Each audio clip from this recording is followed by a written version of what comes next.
मुंबईत सोमवारी रात्री एक खळबळजनक घटना घडली। अटल सेतूवरून एका डॉक्टरने खाडीत उडी मारल्याची माहिती समोर आली असून या प्रकारामुळे संपूर्ण वैद्यकीय वर्तुळात खळबळ माजली आहे।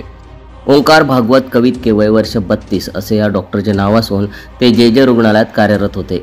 पोलिसांनी दिलेल्या माहितीनुसार सोमवारी दिनांक 7 जुलै रोजी रात्री एका अनोळखी व्यक्तीने पुलावरून थेट खाडीत उडी मारली। या घटनेचे एक साक्षीदार असून त्याने तात्काळ पोलिसांना माहिती दिली।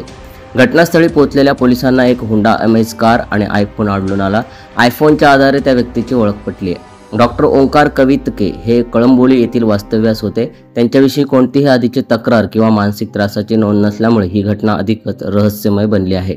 पोलिसांनी ध्रुव तारा बोट आणि जलशोध पथकाच्या मदतीने खाडीत शोध मोहीम सुरू केली आहे। मात्र मंगळवारी दिनांक 8 जुलै रोजी दुपारपर्यंत त्यांचा काहीही थांग पत्ता लागलेला नाही। पोलिसांकडून नागरिकांना आवाहन करण्यात आले आहे की या संदर्भात कोणतीही माहिती असल्यास तात्काळ कळवावी।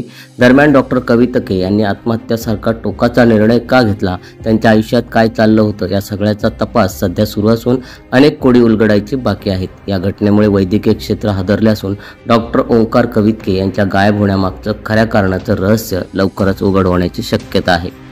सम्राट मराठी लाईव्हसाठी ब्युरो रिपोर्ट, मुंबई।